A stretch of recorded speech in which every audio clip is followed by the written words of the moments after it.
Hey, I'm Spencer. And I'm Britain. Since 2011, Buckethead has released 289 albums in his Pikes series, and we're going to listen to it. 3 at a time. This is Getting Head.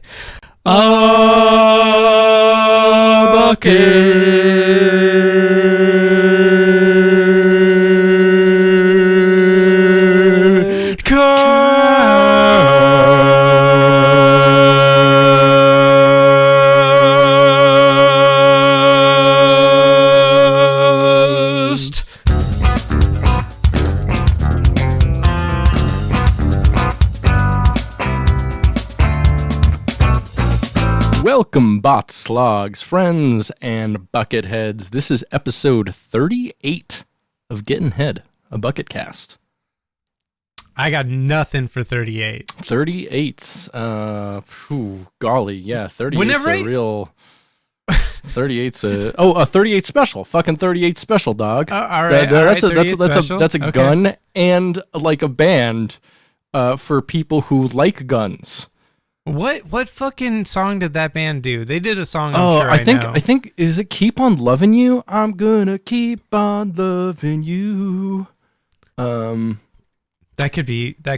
I think. They did "Hold On Loosely." Oh, hold on loosely, don't let it go. I always think that's a Cars song. Whenever I hear it, Cars-ish. They're kind of a more like southerny Cars, I'd say. You know, they're sure. heavily associated with like fucking like Lynyrd Skynyrd in fucking bands like that.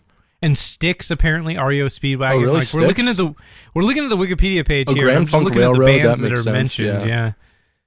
Oh, Van Zant. Yeah. Yeah, the Van Johnny Zant Bros. Yeah. What's going on, Spencer? It was insanely fucking hot for a little bit. No, that was wild. I loved it. Yeah. I was walking outside for like, apparently I read somewhere that like you can die with exposure to that heat in like a couple hours. And I was like, what? I was like outside walking all day, both those days. I was just like insanely well hydrated and covered in SPF 50 spray on. Love that shit. Nice. Good work. Yeah, I made a point to going outside and walking every single day that it was super hot because that's so nice. When I heard it was going to happen, I did a few things. Firstly, I went to the hardware store and I bought insulation with like a metallic side to it, and I put it in my windows that face east, so I could help like prevent some of that early morning sun. Before you go any further, were the two sides labeled metallic B and metallic A? Wow, that's a joke for no one. Yes, metallic A, as you would have referred to them in your youth. Yes, correct. And then the second thing that I did is I was like, well, this is a crazy thing. Like this, yes, this is probably going to unfortunately happen again, but I should experience this. You know, I should go out into it. I should know what it's like. So every day I made a point of walking to work, walking home for lunch, walking back to work, and then walking home after work, which is a pretty substantial amount of walking. It's about anywhere from 5,000 to 6,000 steps, which is approximately a couple miles. I don't know.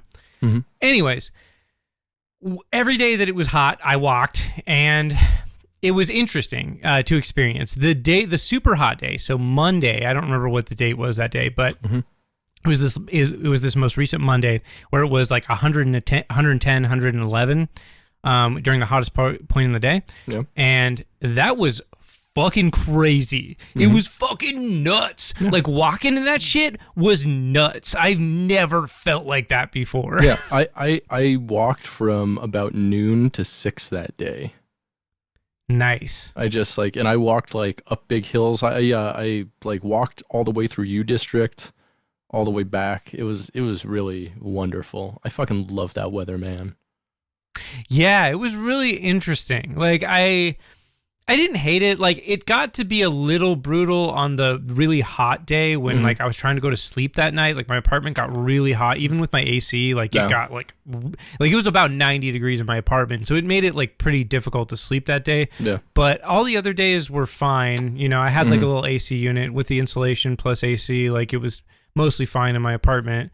And like, yeah, I really enjoyed walking outside in that weather because it was just so crazy. Like being in like direct sunlight when it's like over 100 degrees. When everything is hotter than your body temperature. Yes. And like you take in a breath and it's like warmer than you are. I love that. Yeah. I love that. And it was so humid during all of that too, that like, it was really something else. Like it was I don't know if I would want it to, I definitely don't want it to be like that all the time, but, but in like small doses, it's really interesting. Like, yeah, I found it quite interesting. Given my weather preferences, I should probably live in like New Orleans or something like that. Yeah, or like Florida, fucking Arizona, where it's like hot as goddamn ass all the time. Arizona, like I like to be near water is the thing, and there's not a ton of water in Arizona or like New Mexico or like I mean, maybe Texas, but the or maybe even like Southern California. SoCal would be awesome. It's just super expensive. Like I don't know, maybe Georgia would be sick. Georgia's getting kind of cool. It's probably cheap to live in Georgia, I would imagine. I imagine it'd be super cheap and it'd be sick as fuck, super humid and muggy all the time. I love that shit. Yeah, it's interesting. It reminds me of when I went to Jamaica as a youth. Oh, I love Jamaica. Yeah, dude, I was on a cruise and we stopped in Jamaica, and I bought a bunch of like weed pipes that were shaped like dicks. Sick. And that was really sick when you're 15 and you got buy a bunch of weed pipes shaped like dicks in Jamaica. Hell yes. It's a pretty cool thing, not gonna lie. It's it makes you really cool too with all your friends. It definitely makes you really cool. Very cool. Very cool to your friends as well. Very hip. I bought a Rastafarian colored hat there. Excellent. When I was 15, and I wore it for the next 2 years. Did it have the built-in dreads? No, it did not have built-in dreads. That would have been pretty cool. But like I had like kind of long hair at the time, so I was wearing this Rasta hat. And then so let me describe you, Britt. I know I'm just like talking forever. Whoa. But so I have been to Jamaica too, and before you go any further, how many times did women offer to braid your hair? That's a good question. So I was only there for one day as a part of a cruise. Yeah. So it definitely happened, but we got off of the boat.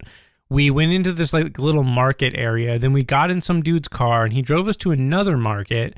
And then he drove us to the middle of like the rainforest where this dude who lived in a hut cut down some sugar cane and gave it to us. Cool. Then we drove back to the to where the boat was docked, and then went to the market again, and then went back on the boat. That was basically the whole experience. Okay, so shopping in weird pushy markets, I assume. Yeah, weird pushy markets for sure. Very pushy.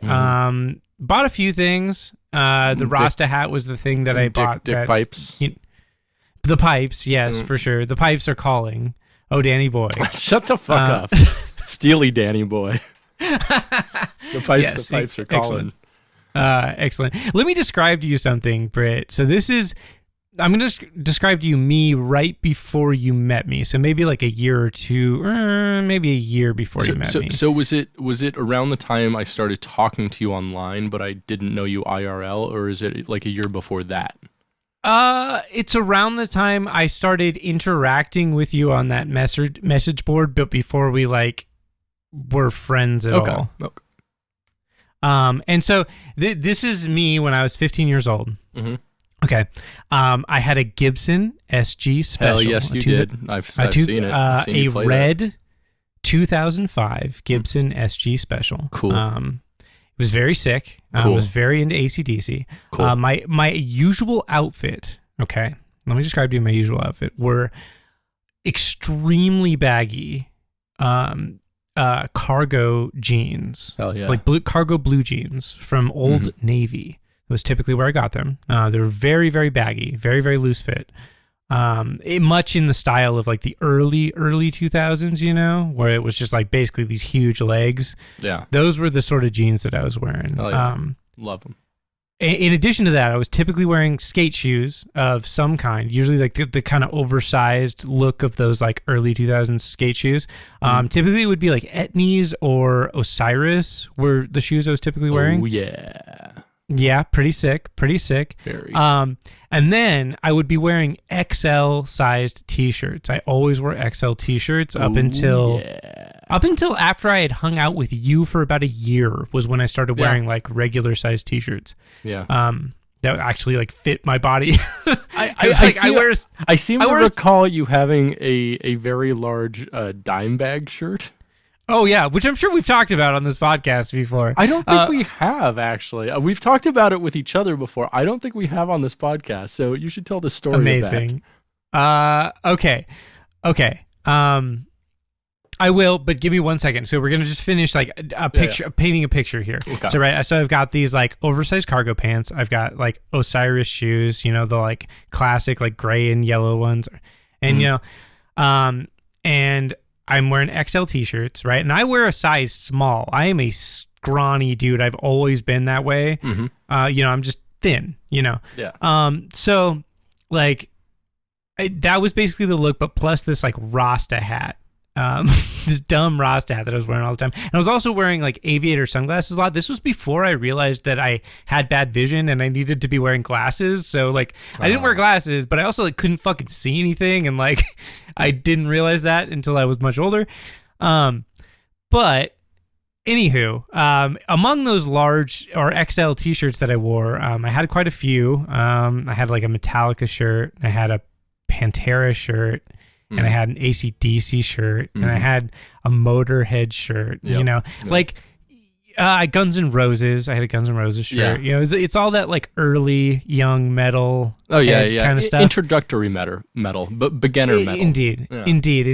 And I had an XL BLS shirt, a Black Label Society. Of course you did. Of course I did. I hope you gave that to Enzo after you were done with it. Bro, I don't know what happened to that shirt, and I'm kind of bummed because, like, if I still had that thing, I would definitely cut it into like a tank top or something and fucking wear that thing. Oh yeah. But yeah, I don't know what happened to that one. I think I had an Andrew WK shirt too, which was pretty sick. Like cool. I was very proud of that. I was super into Andrew WK for a long time. I remember, and his new stuff absolutely fucking slaps, by the way. Dude, it's so good. It's so fucking it's like good. Melodic and death metal. It's really weird. Yeah. And the music videos are fucking so rad. They're so atmospheric. They're so fun. They're so good. It looks like the director of Mandy did them or some shit. It's great. Yeah. Totally. I don't want to get too distracted on that. Anyways, the story that Britt was referencing earlier was early on when Britt and I started hanging out. This probably would have been like maybe a month or two, maybe a little bit long, maybe 6 months after we started hanging out. We were hanging out semi-regularly at this point, I'm pretty sure, because we were in a band together at this point. It's definitely during the Blood Fist days. By the way, the first band that we played in together was called Blood Fist. with instead of two O's, there was a U with like one of the marks over it. Yeah, it was not an umlaut. It was like a little triangle. I forget what that's called. It's like the Finnish tilde. It's yeah. Like for sure. So anyways, I was going over to Britt's house for the Super Bowl, and I remember that because I think that might have been the first time I went to your house, actually. I'm pretty actually sure that it was. But anyways, I went over to your house, and I'm pretty sure like Chris, the other guitar player in our band, gave me a ride, and he picked me up at my house because he also lived in Anchorage, and you lived in Eagle River in Alaska. And we got to your house, and I go up to where your like kitchen is, and everybody was kind of in the kitchen. So it was like me, you, Scott, who's another friend of ours, and former podcast guest, Scott Thorpe, was there. And then the drummer for our band at the time, Justin, and Chris, of course, who gave me the ride. And then your parents and your brother. Also, former guests of the podcast. Yeah, my dad and my brother have both. Wow. Yes. Which is wonderful. So I like go up into the kitchen where everybody is, take off my shoes at the front, go into the kitchen, and immediately everyone starts laughing at me. And Britt starts making fun of me. Your brother instantly joins in because I was wearing a size XL R.I.P. Dimebag Pantera shirt. So it had like Dimebag's face like illustrated, and then like had like pot leaves in like the frame around it, and like it was like R.I.P. Dimebag, you will be missed, brother, or something like that. Like it was like, and there were like American flags and like an eagle and shit. It was like a meme shirt, but like before memes were pop culture enough. I think I got it at Hot Topic. Like, but I don't think you were wearing it like that. Like, I don't think you were wearing it like this is funny. No. I definitely was not. I was not trying to say that. No, I was wearing it like honestly because like I was a big fan of Pantera, and I remember the night that Dimebag died, and like that was recent at the time. I think that happened in 2004. This would have been about 2005 probably. So it was like pretty recent after that happened, and I just didn't understand the memingness of it at the time, and like y'all were just like, ha ha, you're wearing an R.I.P. Dimebag shirt, you dumbass. Yeah, as we do, but like at that point you didn't really understand like our relationship with the world, and you hadn't really grown into that to where like, you know, we can make fun of stuff and not like hate it. We can just think it's fucking funny. And at that point, like, I mean, that shirt is really uncool, but if you wore it in an ironically uncool way, it's suddenly very cool. Yeah, it's pretty cool. So, like, because it's like I said, like there are like pot leaves all over it. Like it's pretty good. It's pretty stupid. Yeah, it's a vibe. Meme. I'm pretty sure there's an American flag on it too. But yeah, y'all made fun of me so much about it that I never wore that shirt again. I love it. Pretty good. I love it. I wish you had kept it so you could start wearing it again. I'd wear it because I love that shit. I wear all this shit all the time. Britt, what's up with you? I don't know. I've been enjoying the heat. I've been working hard on my movie server lately. I've been putting films up. Yeah, you keep updating the group chat with nonsense. I'm like, oh my God. Every film that you talk about, I'm like, yes, I want to watch this. Right. And so I just like choose the cream of the crop. And I've only put up like a few of the films, but like most you mean the cream of the crap, right? Yes. It is the cream of the crap. If we ever do a movie podcast, cream of the crap would actually be a really good. Yeah, cut that out of this podcast so somebody doesn't steal the name. That's true. It's really good. I'm surprised. I don't think anyone's done that. Surprisingly. Yeah, you should leave all this in, but just bleep yourself saying the name. Yeah. Just delete it, and so there's weird silences. So what I got today, I got at least 13 full hours of Gallagher stand-up comedy. 9 full specials. 9 Gallagher specials. 5 DVDs. 4 of them with 2 full specials each, and 1 of them with 1 special and bonus material. Do you think there's going to be a lot of repeated gags, or do you think they're all like different? I don't know. Well, I mean, like, there's got to be like, that's a good question. You know what? Yeah, like I really wonder. You know? Yeah, you know what? We should do after we're done with the Buckethead podcast. I can't believe you're gonna pitch this. We should find a much less talented artist that less people care about, and many more people hate. Oh no! Gallagher getting watermelon smashed. Oh yeah. A Gallagher cast. Yep, getting sledge-o-matic. I would just getting smashed. Where we Gallagher podcast. Where we just get fucking drunk and watch Gallagher and be like, what are we doing with our lives? It's a very dark show. Yeah. That sounds pretty cool. God. Sounds pretty sad. Britt. Yeah, what's up? Can you hit me with a not Bumblefoot fact? I would love to not hit you with a Bumble fact. Instead, here's a bucket fact. Bucket fact, bucket fact, bucket fact, bucket fact, bucket fact, bucket fact, bucket fact, bucket fact, bucket fact. So we've talked a lot about people who surround Buckethead from Brain to Dan Monty, Bootsy to Bill Laswell, P-Sticks to Pinchface. Buckethead has a lot of people in his The bucket. boys. The boys. The boys, as the they bucket call boys. them. Yeah. The bot boys. The bucket boys.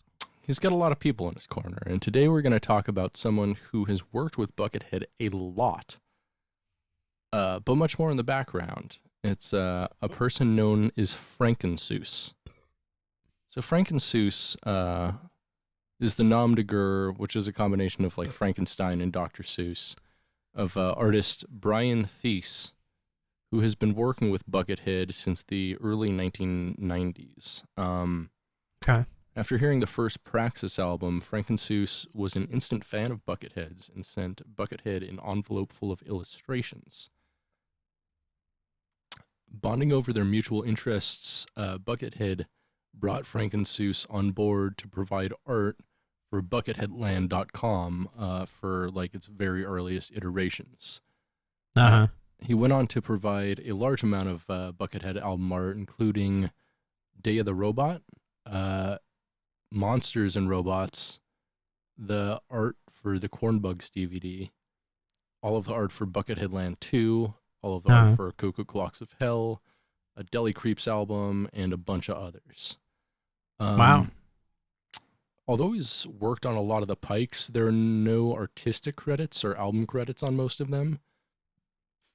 So we're only aware exactly that he did the covers for Pikes 3, 5, 6, and 55, although he's very likely done many more, especially since his artistic style is very much like, do you remember the one that had like H.G. Wells on it? It was Pike 55. It was, oh, yeah. Yeah, I'm pretty sure that was him. And so it's thought that he's done like maybe up to like, like maybe a fifth of the Pikes artwork. Huh. Nice.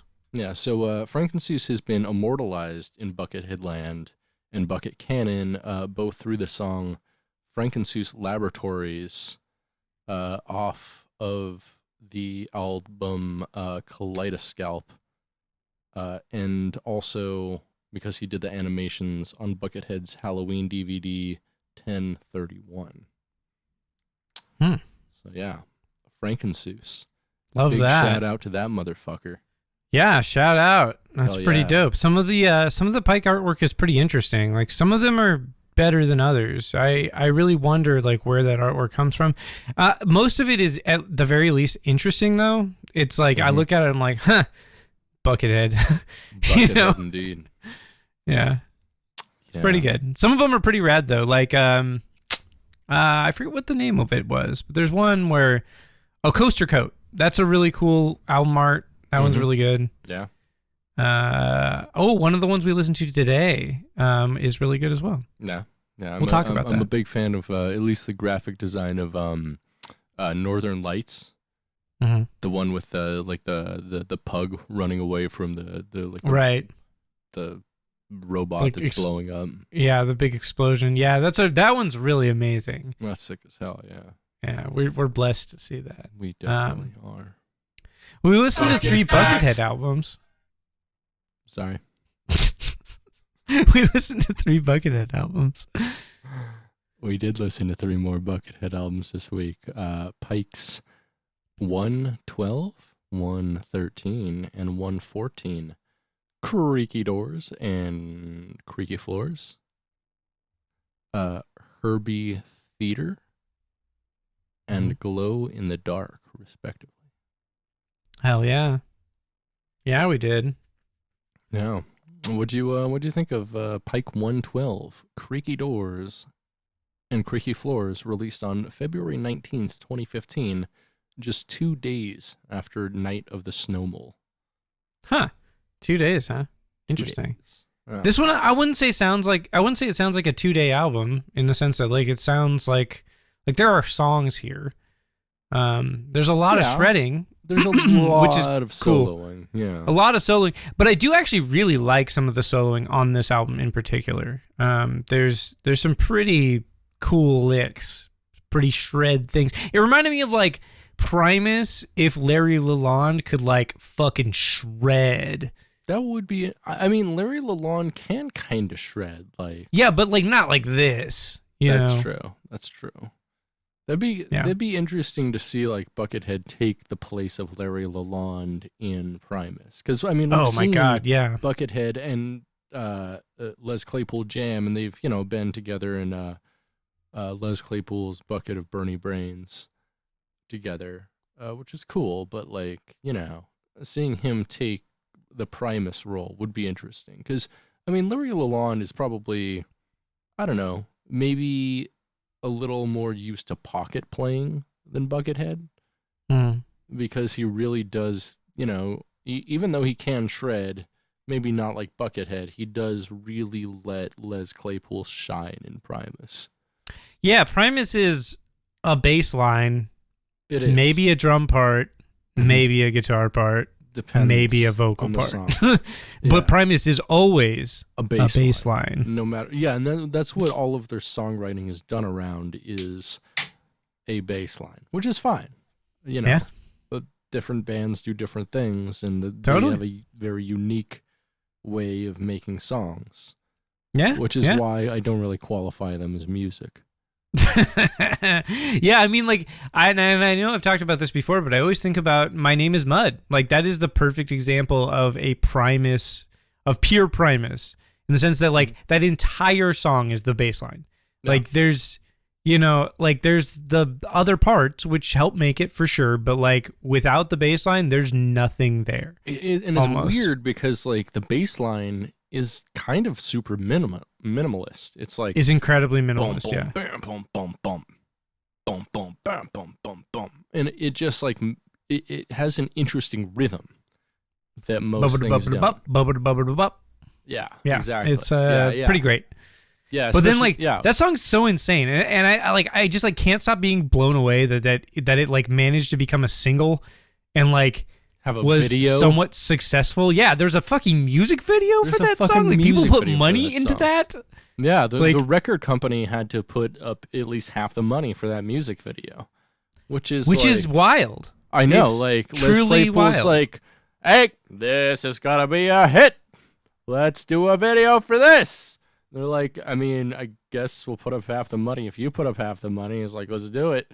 And like, it was in that weird time before like payola laws changed the game and made it so, radio became synonymous with record companies, and certain companies just pushed certain types of sound.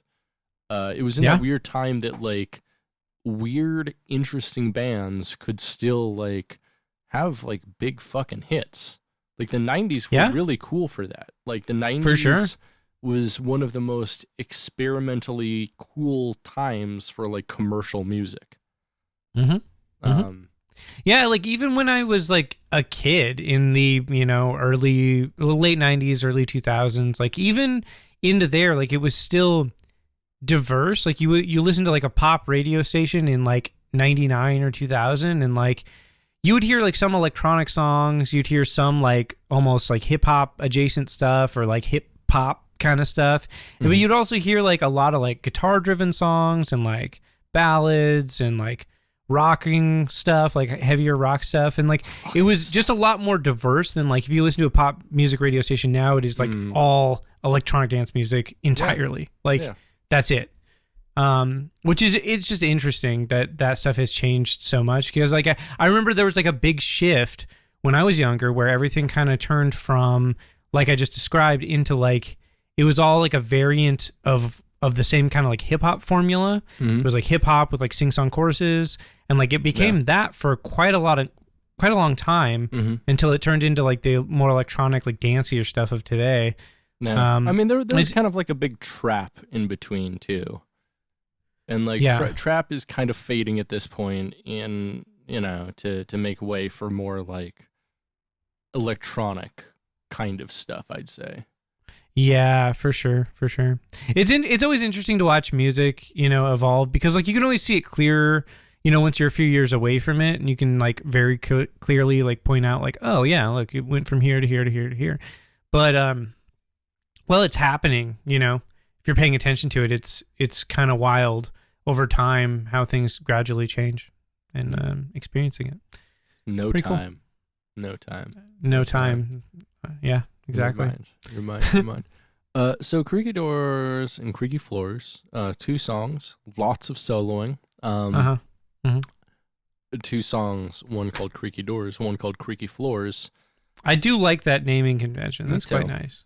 Creaky Doors, fine. Creaky Floors, I thought was a lot better. It was more down tempo, a lot more experimental. He did a lot more like effect soloing, which I think was cool. I really that was one of my notes, was that I really liked like the last kind of segment of the last song, in that it was really cool and a little different.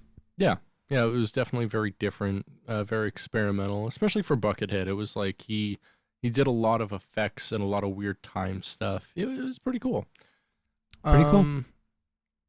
Yeah. Overall, this was a pretty decent, especially for like this run of him releasing something like every other day.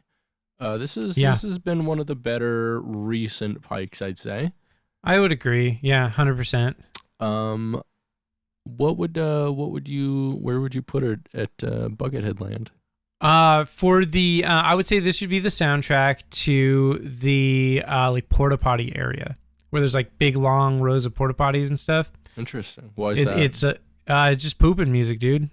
Oh, you think this is big pooping music?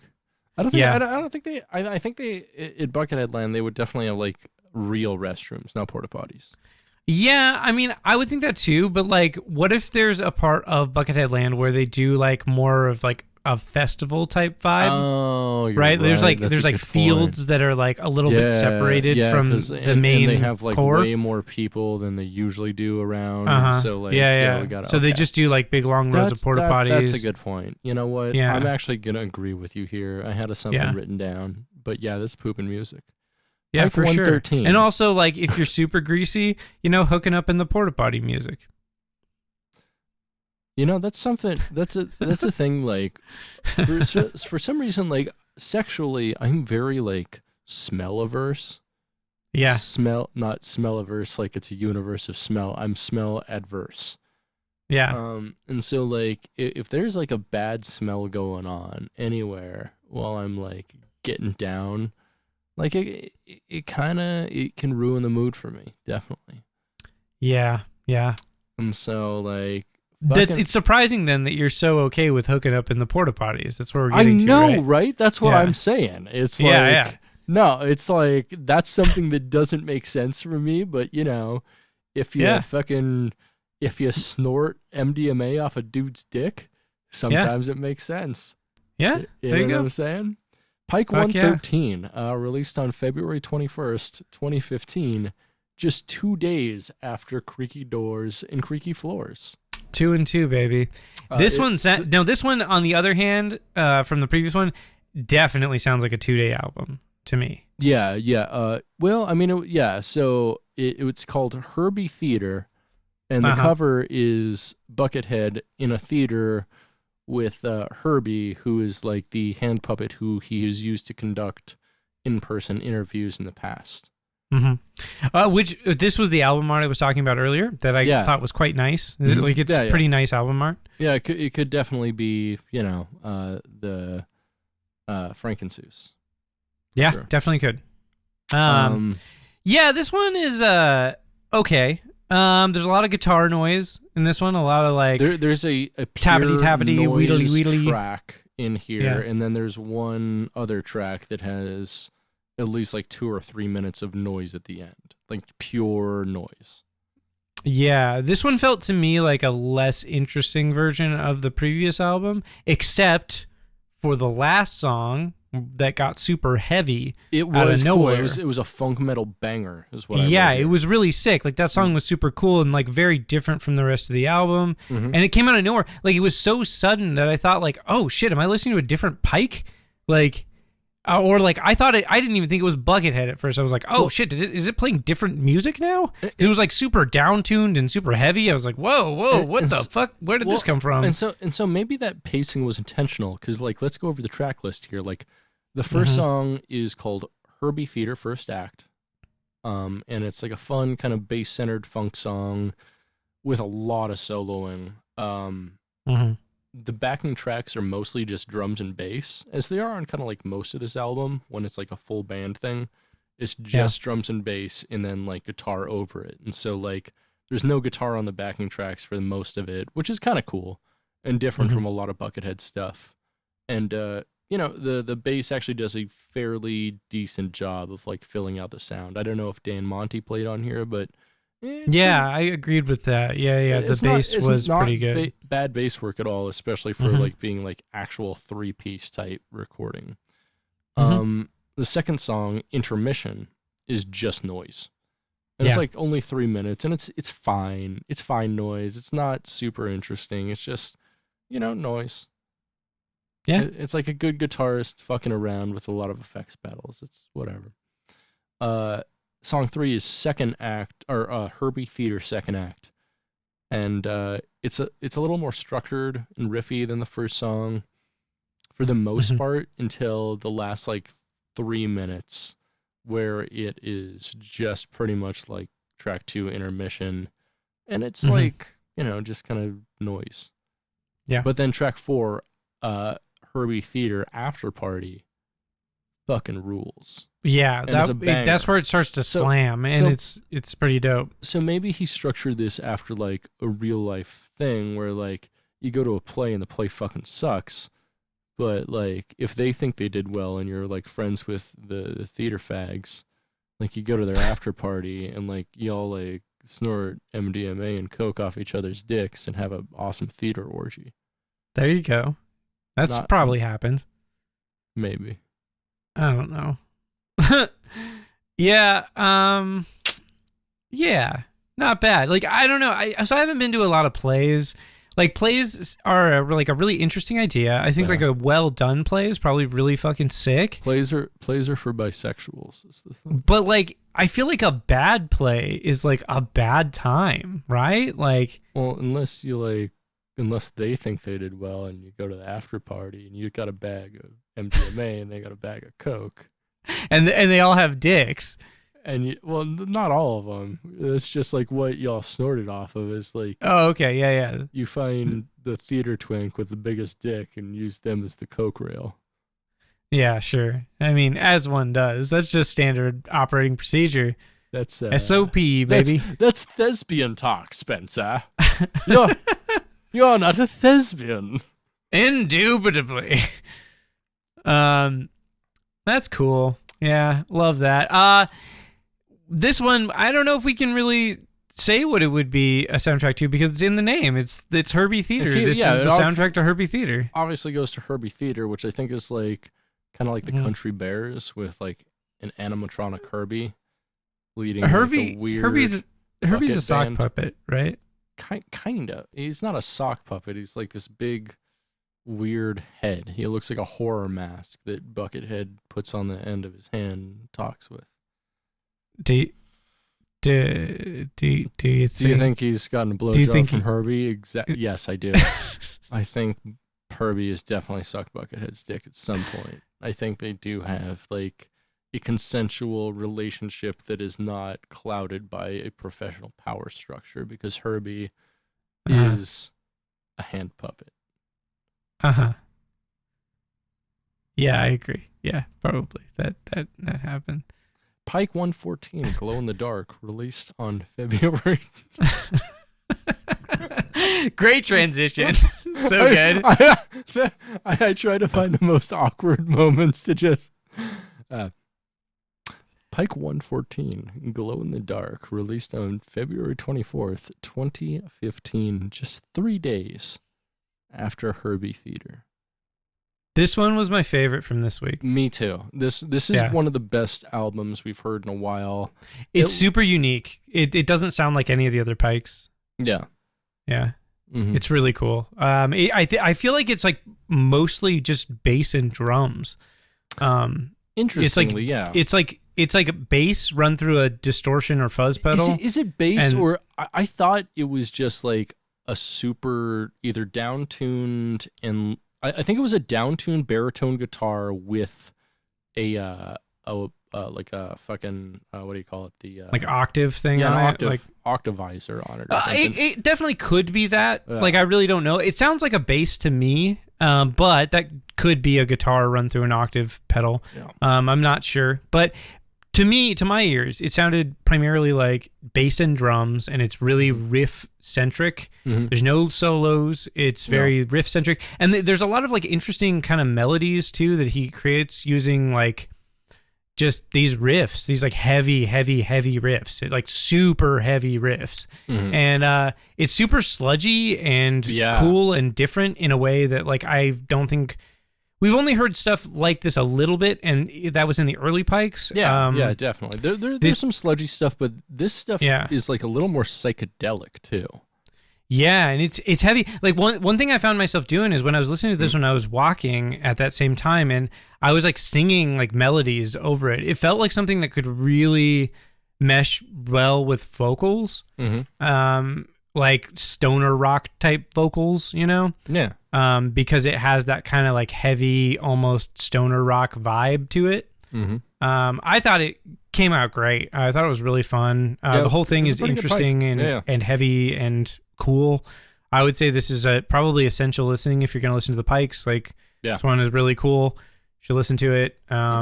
It's cool that he like took such a turn into this. Like, this is not where I expected him to go. Yeah, but it was still pretty good. I'd put it, I'm not sure top 10, but at least like top 15, top 20 Pikes.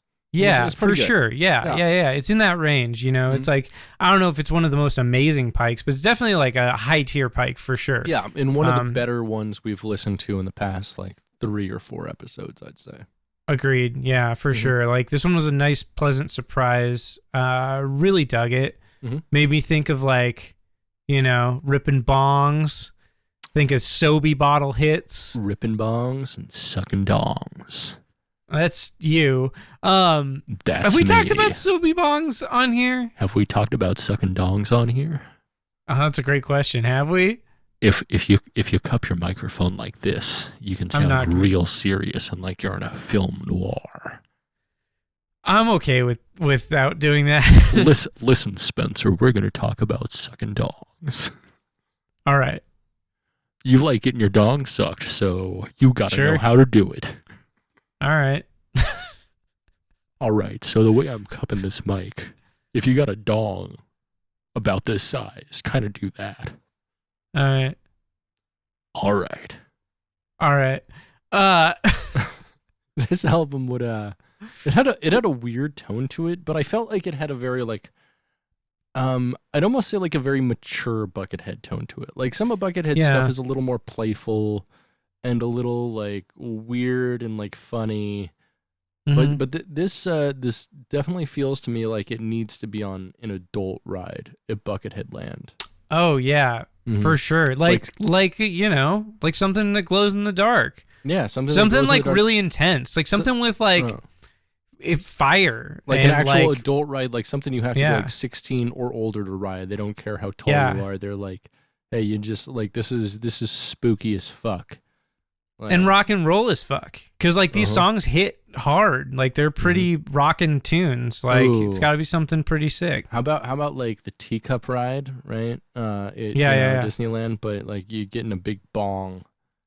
Spin around. Like a bunch of little bongs like spinning around. Bunch of bongs spinning around, Yeah, that's pretty awesome. I'd go to a theme park that was like that. But like it's in the dark and they're glow in the dark bongs.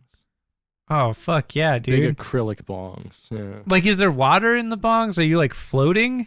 No, there's no like water in the bongs. Oh, or it could, I guess, be a water ride, but like that they do have like so little weird fog machines on them, so like you have like little like like fog starts to come out, and it looks like you're being smoked while you're spinning around. Also, it's like they've got black lights going, and then the bongs themselves are made of like out of like translucent plastic, so they like glow in the black light. Like acrylic bongs, glow in the dark acrylic bong, like that same material. For sure. And so like after glow in the 2 years, like the fucking like ride starts to crack and fucking get all shitty and like. Yeah. Yeah. Glow in the dark acrylic dong. Yep. Acrylic dong. Yeah, you don't want that. You probably want something made out of not acrylic. Indeed. Yeah. Yeah. I liked that Pike a lot. Listen to it while you get stoned. Listen to it while you take a walk. Mm-hmm. Take a wank is more like it. Yeah. Shit. All right. That too. Whatever. Just listen to it. Yeah. Good album. Yeah, pretty good. Hey, Spencer. What's that? Are you ready to take the trip with me? Yeah, let's take a trip into the void. I don't know what I just called you, but it wasn't Brit. I was trying to say Brit. I thought you said, mouth. I thought you said like butt or something. I'm gonna listen back to the recording and scrutinize you for that. Yeah, okay. We'll get to that later. Statements from the Bucket Boy.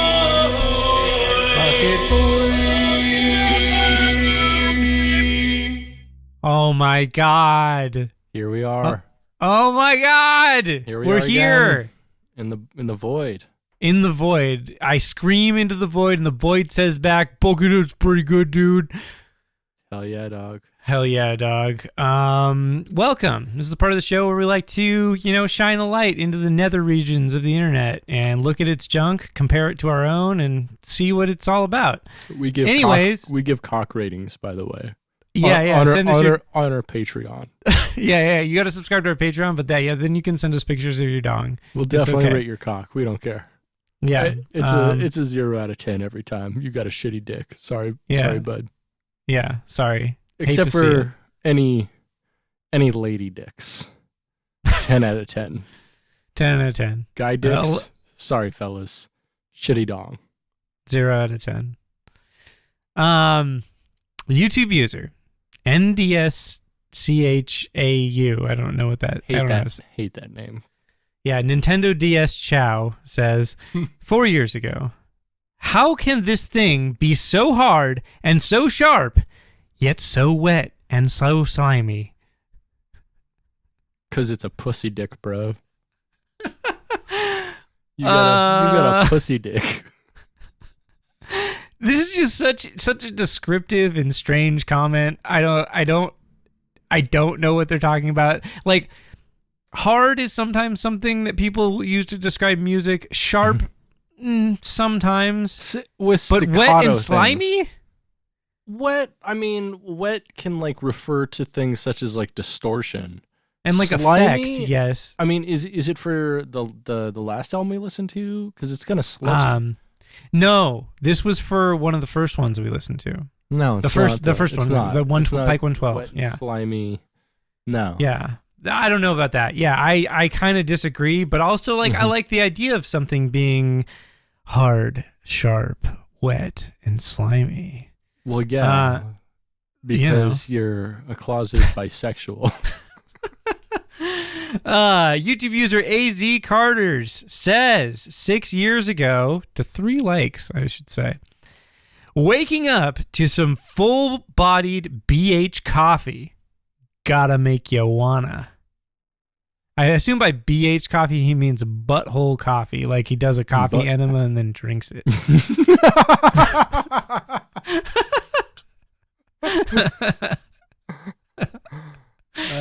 Yeah. It's a pretty tight. Real couple Folgers right there. Fudgers. Oh yeah, full-bodied for sure. Yeah, very. Yeah.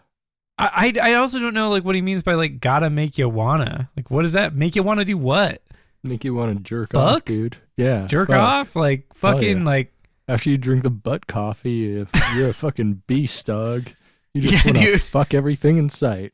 Yeah. Yeah. Like fuck everything. Yeah. You look at your cat and you're like, hey baby. Hey baby. Yeah. No, well, we don't want that. But we don't fuck your cat, listeners. Nah. Don't fuck your cat.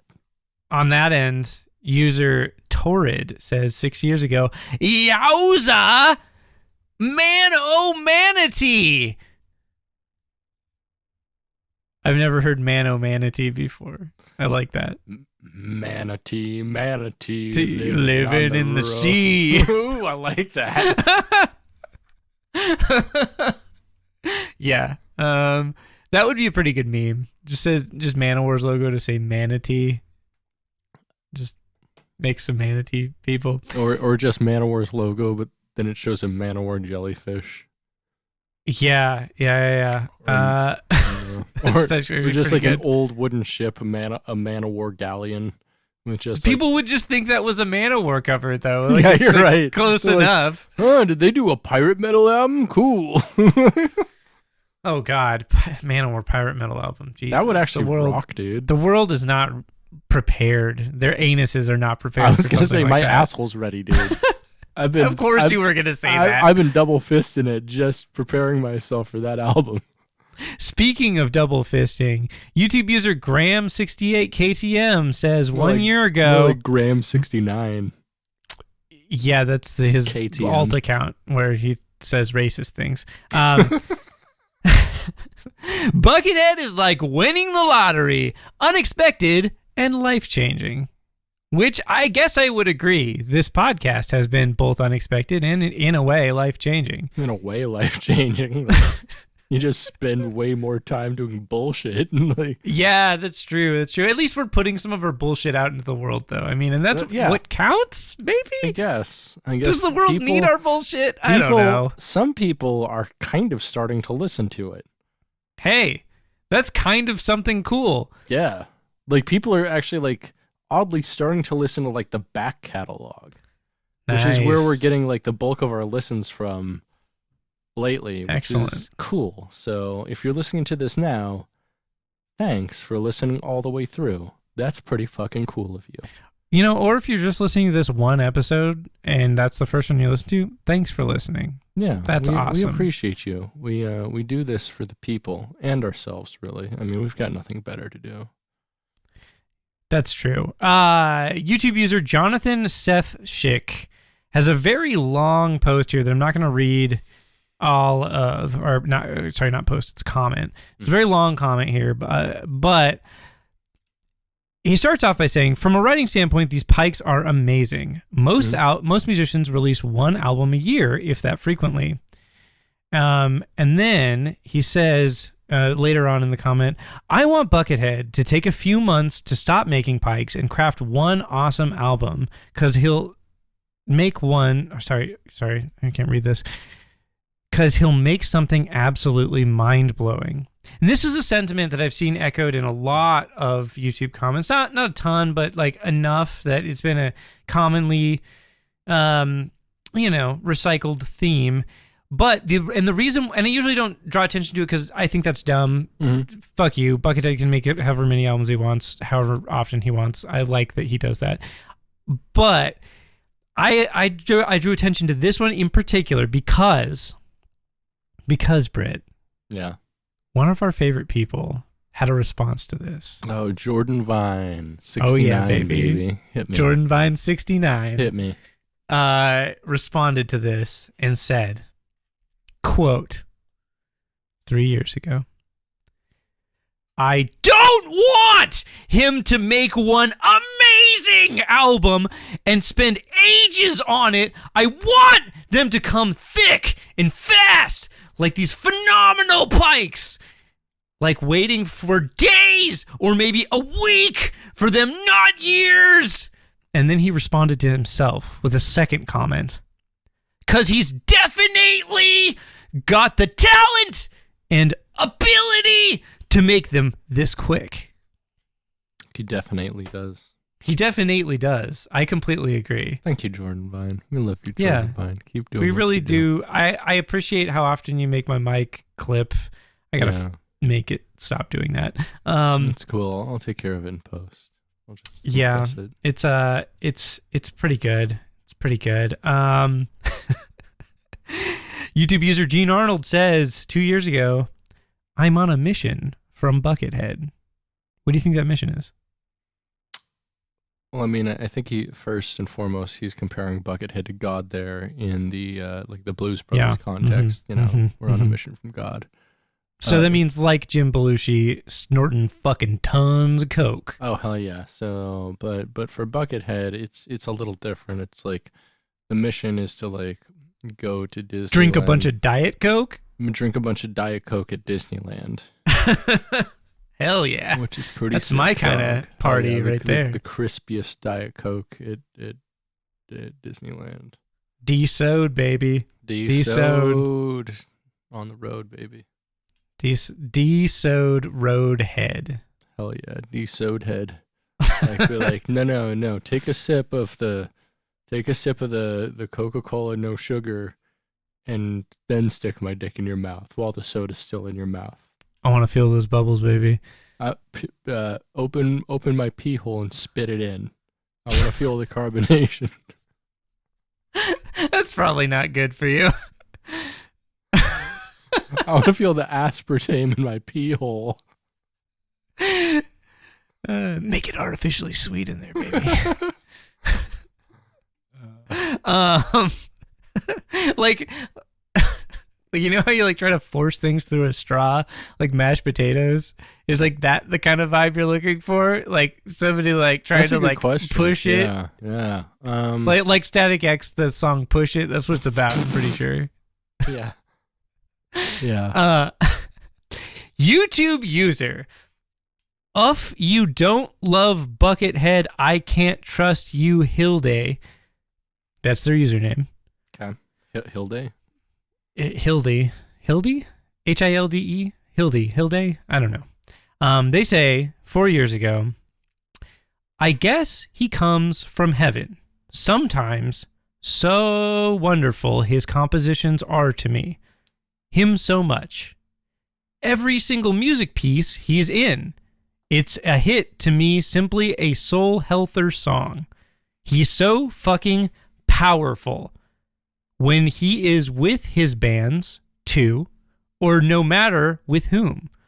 If Buckethead is in that song, it's a numero uno one.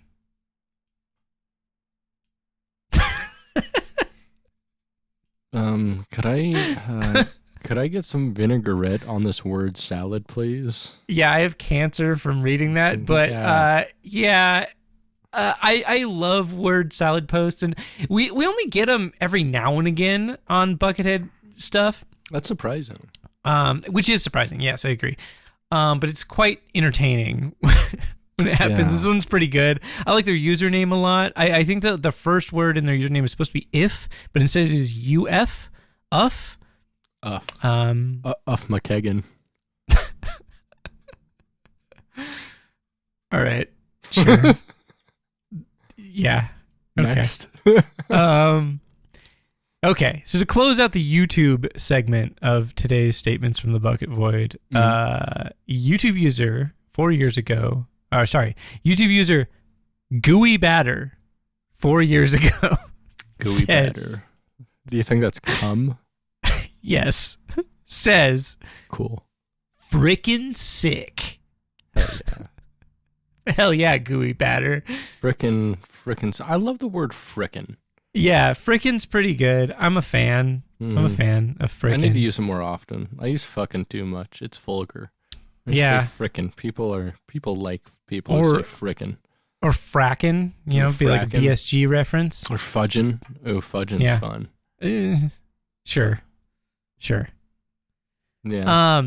So we're going to do something a little different now, which we've never done before. And we are going to head to thehomedepot.com, where we are going to read some reviews of buckets. Statements from the bucket. Okay. Yeah. So we're going to start with 5-gallon Homer bucket sold by the Home Depot. Mm-hmm. It is $3.78 each, or they are $3.78 each. Mm-hmm. It's $3.78. It's a very cheap bucket. It is a 5-gallon bucket. Okay. So, to kick things off, user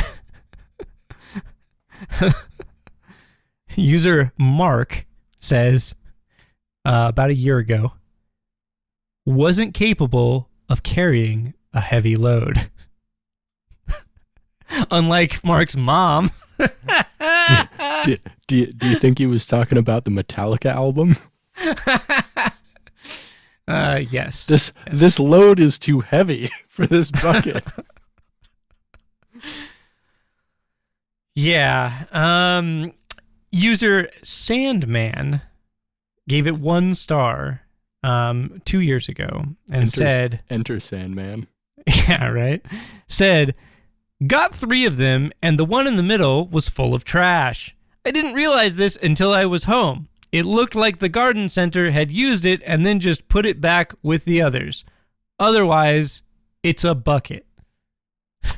Oh no, I got a used bucket. It's no longer functional. What the fuck do you want? It's a fucking bucket. It's a goddamn bucket. It's not going to change if someone puts something in it. It's a fucking bucket. Oh, this review section was garbage. So many reviews were like 1 star. It doesn't come with a lid. It very clearly states that it doesn't come with a lid. Like it was a lot of dumb people. Shit like that. YouTube or not YouTube. Sorry. HomeDepot.com user DIY says 11 years ago. Not actually all purpose. 1 star. This bucket is a great price and very durable, but apparently it cannot be used for transporting gasoline. I wish now they had put a warning disclaimer on it instead of saying it's all-purpose, quote unquote. Now I got in trouble, don't have gasoline, and don't even have my buckets. What the fuck happened here? How do you not know? He tried to put fucking gasoline in the wrong type of plastic and it probably fucking melted. It probably fucking melted. Yeah.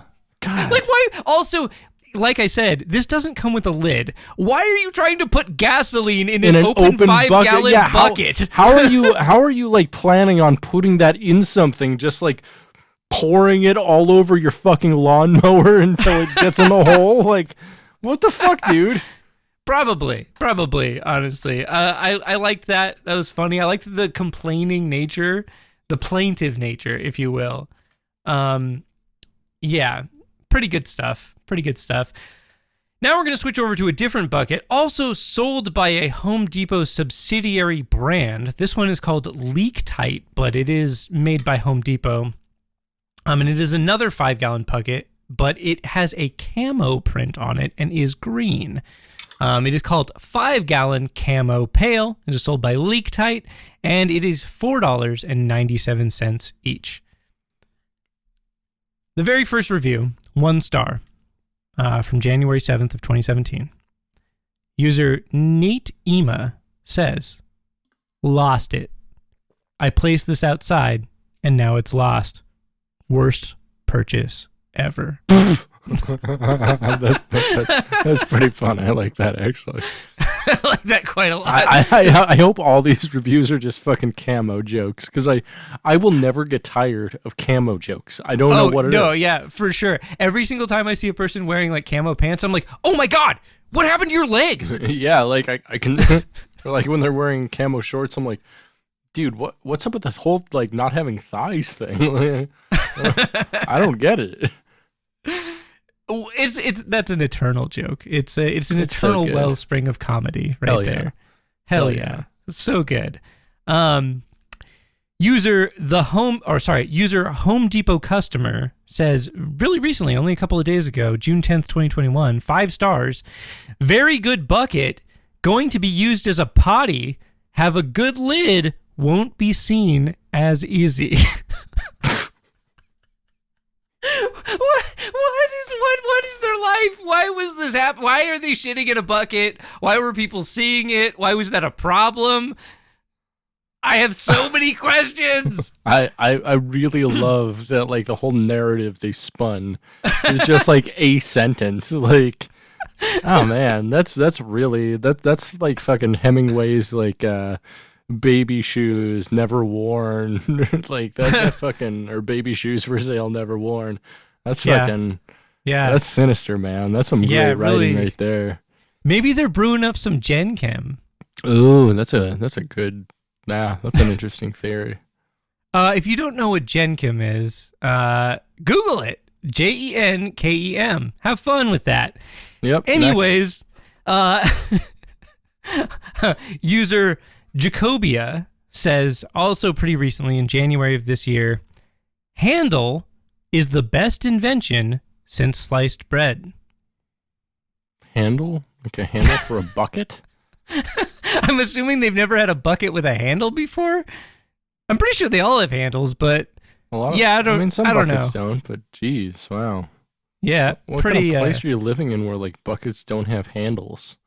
I bet that's purgatory. I bet in purgatory like, buckets don't have handles. And they're slippery and they're like very full. So you're like, it's sliding out of your hands and you're spilling stuff all over yourself and it's like really hard to hold, but you have to move it. That's more like hell. Like purgatory, I feel like is just like slightly inconvenient. Like all of the bags at grocery stores don't have handles. They're just the paper bags without handles. I need to hold them. What? I'm walking. Like what the fuck am I going to do? Walking here.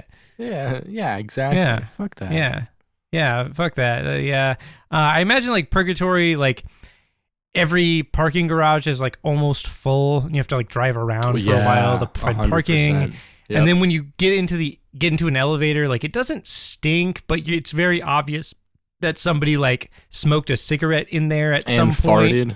And farted like at the smoked same time. a cigarette with their butt. Yeah. And farted all the smoke butt out. cigarettes, for sure. Yeah. Big vibe, big mood. Yeah. Hashtag big mood butt cigarettes. Yeah, that's the name of the episode, sure. Is it? Okay.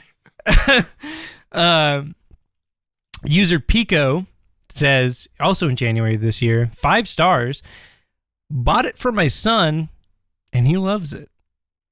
He loves that bucket. Yeah, that's his only toy he gets to play with after 6 p.m. It's his Christmas present. It's his camo bucket. He can play with whatever toys he wants before 6 p.m., but after the sun starts to go down... That's bucket time. It's bucket time. Bucket time till bedtime. Yeah, I like that idea. Weird gift. Bucket gift? Bucket gift. Nah. Bucket gift.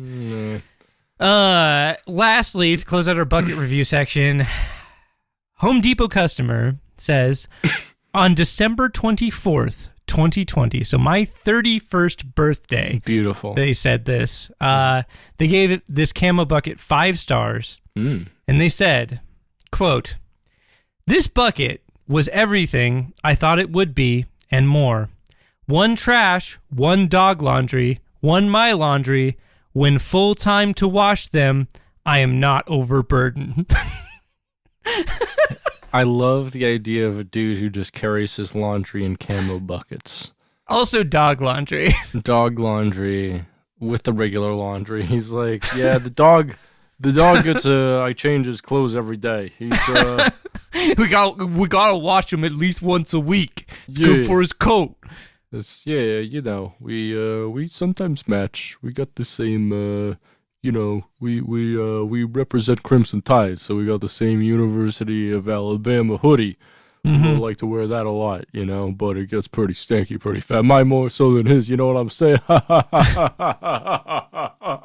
My life is sad. No, for reals. Can we point out the obvious point of like reviewing a camo printed bucket on Christmas Eve? Wow. He's probably Jewish. Could be. That's Jewish maybe or Chinese. Like. All right. Okay. Lastly, to close out this section, we have a statement from the Britain Void, and a really recent one at that, actually. This is from last Saturday. Whoa. Last Saturday at 11:56 a.m., you texted the group chat and said, quote, not all heroes wear capes, parentheses, picture of Tool. Some wear diapers. Statements from the Bucket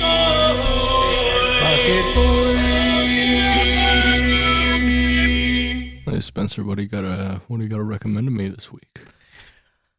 have I got a recommendation for you? Mm-hmm. I'm gonna recommend something. It is the newest release from a band that I like quite a bit. They put out a new EP on January 27th. Or sorry, June 27th. It's pronounced EP. Yeah, they put out a new EP on January 27th. June 27th. So really recently, just a couple of days ago. And they are a band called Turnstile. Turnstile. Which, if you've never listened to them, they are a melodic hardcore band. Yeah, lots of hardcore guys like them. They are a hardcore band. Most of their fans that I meet are wearing tank tops in unreasonable weather. Yeah, tank tops and like maybe hockey jerseys. Yeah. It's a whole vibe. But they definitely have a much broader kind of crossover appeal than pretty much any hardcore band I've ever heard. So even if you like, I am a person who is not huge into hardcore. I don't listen to a lot of hardcore. I don't hate it, but it's just not really my thing. This band, however, I think is fucking amazing. And their last record I loved, and this most recent EP I fucking loved. And check this out. This shit is 8 minutes long, so you got no excuse. Listen to it. It's so good. It is an enjoyable 8 minutes. You will thank yourself for doing it. The first song on the EP is called Holiday and is their single from it, and it is my favorite single of this year. It's fantastic. Yeah. I mean, consider it's only 3 times as long as it takes you to jerk off. So yeah, just think about it as 3 spanks. Yeah, just jerking off 3 times. Yeah, totally. Yeah, that's. But it's highly recommended. It's super good. I would describe it. It is. I guess it technically would fall under the bucket, if you will, of hardcore. But I would also say, hey, if you're not into hardcore, a way I could describe this that is maybe a little bit more appealing is melodic, edgy thrash rock. It has a lot of elements of hard rock, a lot of elements of thrash, a lot of elements of like edgy pop, bands like Queens of the Stone Age and 9 Inch Nails and like that kind of shit. Mm-hmm. It's good. It's really good. That band is so fucking good. I can't recommend him enough. You should listen to him. Yeah. Hell yeah. What you got to recommend me? Scarecrow Video, the world's greatest video library here in Seattle, Washington. That's true. Describe what Scarecrow Video is. It is, I mean, as a big time movie nerd and at this point like movie curator and archivist, yes. Mm-hmm. Archspire actually is what I define as. Yes. It is fucking heaven. Like, they have a growing movie collection of over 140,000 titles. Wow. They have more like video media than anywhere else in the world. They're the world's largest video library, and they fucking rock my world. Yeah, it's a really big place. I haven't been there in quite some time, but last time I went there, I was like, wow, this place You live so amazing. close. You should go there often and rip awesome movies like I do. That's not a bad idea. It'd be pretty fun to do. I have been there 5 times in the last week. Nice. Yeah, including today. Hell yeah. I love Scarecrow. You should go. Everyone should go. If you're anywhere around Seattle, go. And if not, you can order movies online from them. And it's only like $3 shipping or something like that for like up to like 3 films. It rocks. It's the desire for that obviously would be that they have a lot of obscure stuff. Oh, they have like so a lot of obscure stuff. Like stuff that is like genuinely very difficult to find, even if you're into pirating stuff. Like yes, 100%. Things that are is like extremely obscure. If I cannot find anything anywhere on the internet, I will usually look it up at Scarecrow Video, and they will 95% of the time have it there. Nice. It's very rare that they don't have a physical copy of something that is unobtainable digitally. Nice. Hell yeah. That's pretty sick. Really lovely stuff. It's a pretty sick Scarecrow spot. Video. Check them out. Hell yeah. Yeah. It's time. I'm ready for this. Lay the pain on me. I'm sorry. Ha ha, bucket joke. Ha ha ha ha ha, bucket joke. Ha ha ha ha, bucket joke. Ha ha ha ha, bucket joke. Why did nu metal band Coal Chamber murder a train conductor? Tell me, Britt. They had a locomotive.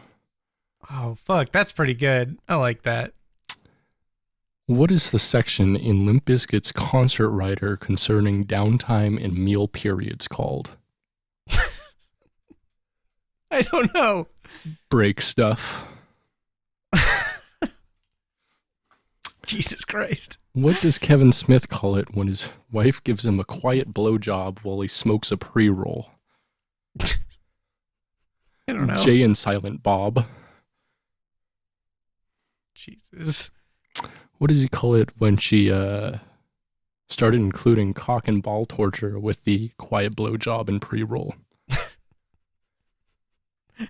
Jay and Silent Bob Strike Back. Correct. Joke sucks.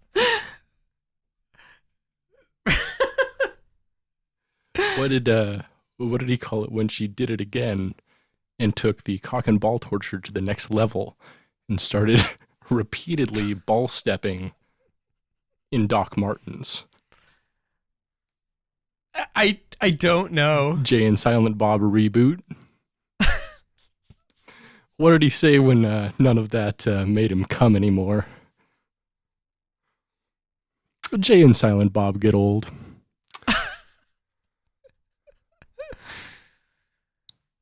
Oh, Why? no. Is that you? Okay.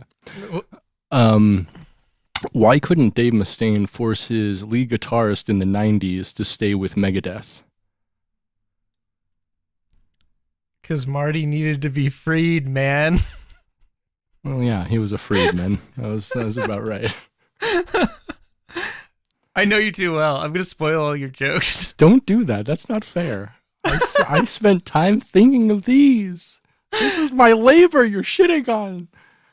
Did you hear about Les Claypool teaming up with Amazon Music to create a streaming service for his entire back catalog? Oh, no. They're calling it Amazon Primus.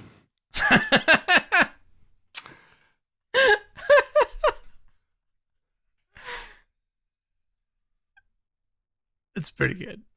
What's the ratio of basses in Les Claypool's studio to child slaves in his basement?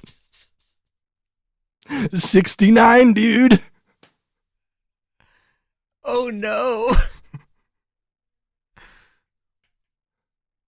Why did the police shoot the Metallica CD? Because it was the Black Album. No. Oh, shit. What did the cops do when they found out that they didn't kill it? Reload. That barely makes sense. What's Kirk Hammett's favorite East Coast convenience store? Oh, I'm not going to get this one. Wawa. What's Beethoven's favorite metal band? Deftones. What about Def Leppard? They're not. Yeah, that works actually. I think Deftones. Yeah, that's better. Why is the number 13 unlucky for former Manowar guitarist Carl Logan? Oh no! I don't have a punchline. I just think the setup's great. Because that was the counts of possession of child pornography he was charged with? That's fine. I just like the setup for that joke. That's all I really need out of it. Convicted pedophile Carl Logan. Not pedophile. What? I don't think he was a pedophile. He just like owned child porn, right? A bunch of it. And then he had to pay restitution to one of the victims they found. So I don't know. What does former Manowar drummer Scott Columbus and man of genocide Christopher Columbus have in common? I don't know. They're dead. Shit. Why was the Korn groupie charged with bestiality? Oh no. Because she blew a monkey.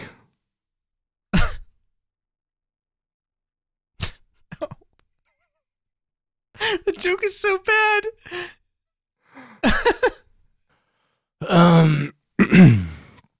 What do billionaire Richard Branson's stock portfolio and Sabaton's fan base have in common? I don't know. Mostly virgin. Yeah, I agree.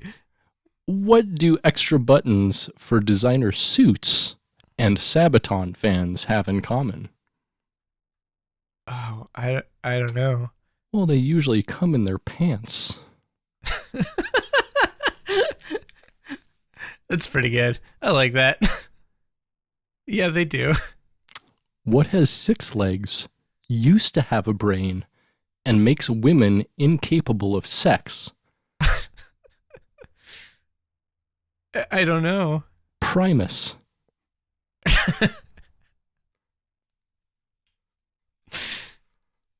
Yeah. Do you think you could come listening to Primus? Phew. I guess. Yeah, I could do it. Yeah, I mean, I guess I could too, but I would definitely be distracted. I feel like it would like have a negative experience on like the whole vibe. Oh, absolutely. That's a terrible vibe to have. A terrible vibe, for sure. What gain setting does bassist Peanut use on his Spinal Tap amplifier? Tell me. 311. 3 out of 11. Okay.